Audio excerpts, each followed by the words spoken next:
नमस्कार, आप देख रहे हैं स्पेशल रिपोर्ट। मैं हूं आपके साथ मीमांसा मलिक। देश की सबसे प्रतिष्ठित सिविल सर्विसेज एग्जाम के नतीजों का ऐलान हो गया है। यूपीएससी परीक्षाओं की टॉपर रही हैं दिल्ली की टीना डाबी, जो सिर्फ 22 साल की हैं, और ये कमाल उन्होंने पहले ही प्रयास में कर दिखाया। यूपीएससी के दूसरे टॉपर रहे हैं कश्मीर के अनंतनाग के रहने वाले अतहर आमिर उल शफी। यूपीएससी के दोनों टॉपर इस वक्त जी न्यूज पर एक साथ हैं और ये दोनों आपको बताएंगे कि उनकी सफलता का मूल मंत्र क्या है।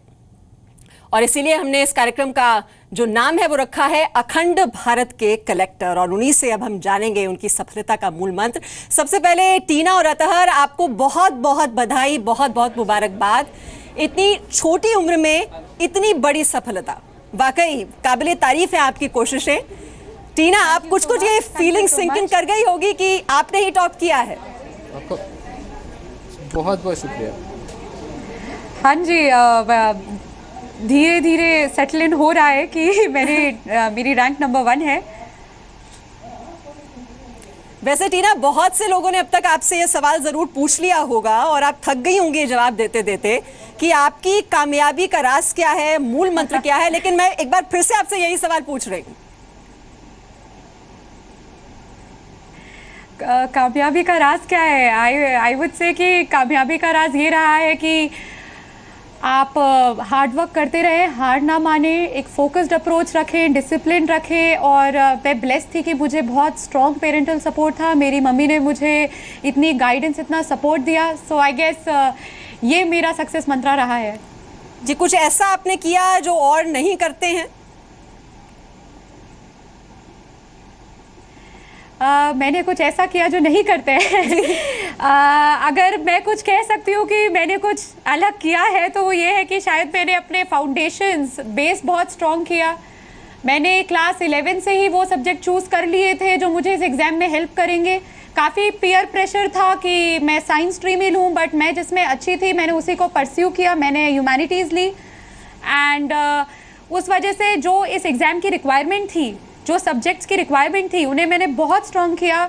मैंने ग्रेजुएशन भी उसी सब्जेक्ट में की जो मैं सब्जेक्ट परस्यू करना चाहती थी सिविल सर्विसेज में। तो मुझे यही लगता है कि मेरा जब बैकग्राउंड इतना स्ट्रॉन्ग था तो ये शायद दूसरे कैंडिडेट से थोड़ा अलग होगा। चलिए, ये कौन कौन से सब्जेक्ट्स आपने सिलेक्ट किए और कंसिस्टेंसी की कितनी ज़रूरत होती है जब आप इस तरह के एग्जाम के लिए प्रिपेयर करते हैं? लेकिन अतहर, आपके लिए मोटिवेटिंग फोर्स कहूँ, ड्राइविंग फोर्स कहूँ, क्या रहा इस कामयाबी के पीछे? मोटिवेटिंग फोर्स और ड्राइविंग फोर्स तो मेरी मम्मी हाँ, पहले अतहर जवाब दे दे। मैं आ रही हूँ आपके पास, टीना आ रही हूँ आपके पास में। मेरा सवाल अतहर से था, उनके लिए क्या मोटिवेटिंग फोर्स रही? वो भी हमारे साथ हैं। क्या ड्राइविंग फोर्स थी वो?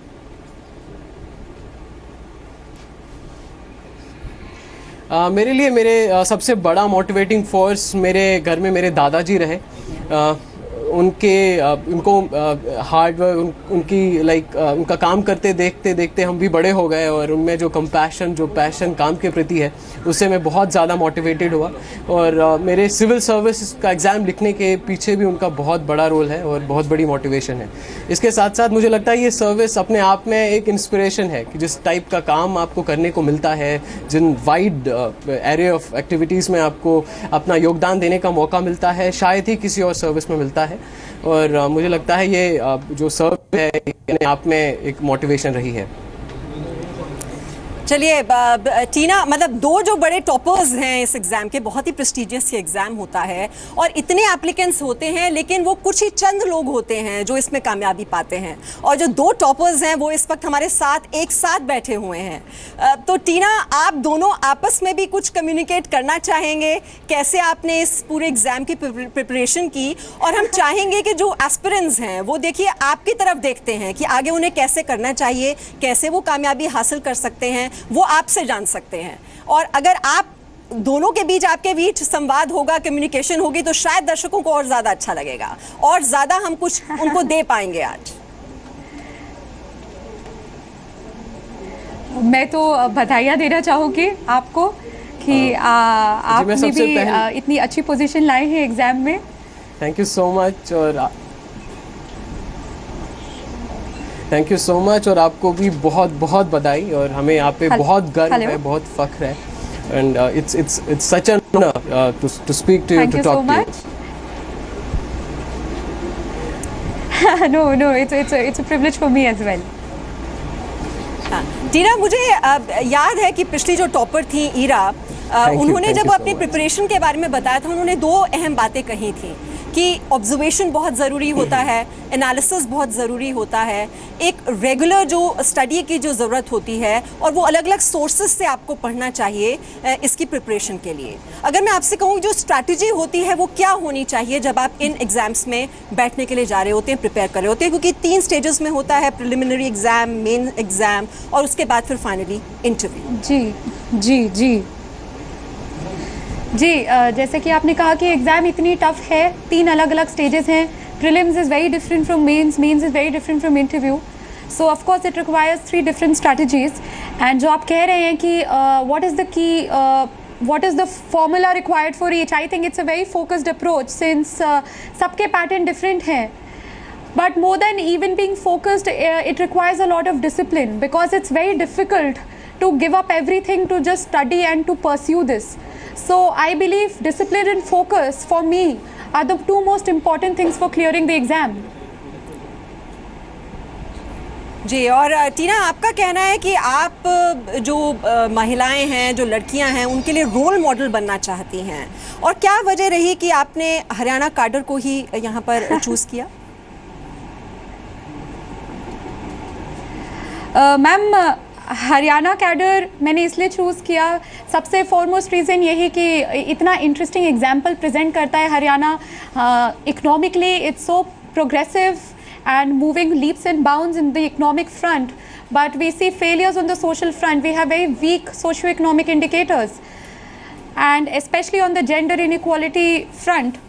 Gender inequality, being a woman, is something very close to heart. Being from a very progressive family as well as from such a progressive college, it is something which flows in my blood, and it's in my veins now. So it was very natural for me to select a state which has the worst child sex ratio in the country, because I really want to make a difference on this front. जी, तो हरियाणा को आपने चुना और वहाँ पर आप एक बदलाव की बयार, हमें कहना चाहिए कि लाने की कोशिश करेंगे, और बहुत ही चैलेंजिंग टास्क आपके लिए रहने वाला है। और अतः आप भी एक ऐसे राज्य से आते हैं जहाँ पर कई समस्याएं हैं। कश्मीरी युवा को आप यहाँ पर एक रिप्रेजेंट भी कर रहे हैं, लेकिन अगर हम कश्मीर के युवाओं की आजकल बात करें तो एक भटकाव वहाँ पर देखा जा रहा है, और मेन स्ट्रीम से जो ये भटकाव है उनको किस तरीके से इंटीग्रेट किया जाए, मुझे लगता है एक बहुत बड़ी समस्या है इस वक्त कश्मीर के युवाओं के सामने। इस समस्या को आप कैसे एड्रेस करेंगे?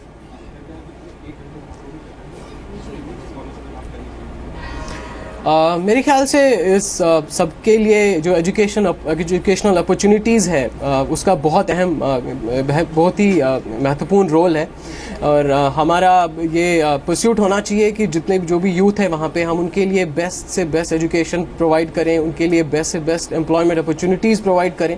इसके साथ साथ ये भी काफ़ी इम्पॉर्टेंट है कि जो यूथ है उनके साथ एक डायलॉग, एक एक्सचेंज और इंटरेक्शन हो हर किसी लेवल पे, इस विषय में, इस पार्ट में एडमिनिस्ट्रेटर्स का, गवर्नमेंट का काफ़ी इम्पोर्टेंट रोल है कि हम लोग यूथ को, वहाँ की लोग जो स्टूडेंट्स हैं उन सबको साथ लेके चलें, और जितने भी स्टेप्स हम वहाँ की प्रोग्रेस, वहाँ की डेवलपमेंट के लिए उठाते हैं, उन सब में हम उस यूथ को एक एसेंशियल स्टेक होल्डर बनाएं। So I think that would be an essential strategy for further progress in state, as well as bringing more youth in mainstream and letting them excel in different fields. जी, और टीना, जैसे कि आपने कहा कि बहुत से challenges Haryana राज्य में भी हैं, और सबसे ज़्यादा जो एक चिंता का विषय है वहाँ पर वो सेक्स रेशियो को लेकर है कि किस तरह से वो इक्वालिटी लाई जाए दोनों पुरुषों और स्त्रियों के बीच। किस तरीके से आप आगे काम करने वाली हैं फील्ड में? आपके लिए क्या प्रायोरिटीज़ रहने वाली हैं? किस तरह से आप इन प्रॉब्लम्स को एड्रेस करेंगी? कुछ उसके बारे में थोड़ी सी जानकारी अगर दें। जैसे कि बात हुई चाइल्ड सेक्स रेशियो की, तो फोकस मेरा फर्स्ट इसी पे रहेगा, और अगर कोई नेक्स्ट कोई प्रायोरिटी रही तो वो है विमेन सेफ्टी। रही बात कैसे क्या एडमिनिस्ट्रेटिव सेंस में मैं करना चाहूँगी, तो वो यही है कि इम्प्लीमेंटेशन मैं चाहूँगी कि मेरी बिल्कुल स्ट्रांगली इंश्योर हो, मैं मॉनिटर करती रहूँ प्रोग्रेस मेरी खुद की, मेरे टारगेट्स की, जिससे मेरी डिस्ट्रिक्ट खुश रहे, मैं उसमें पूरा अपना जोर लगा दूँ।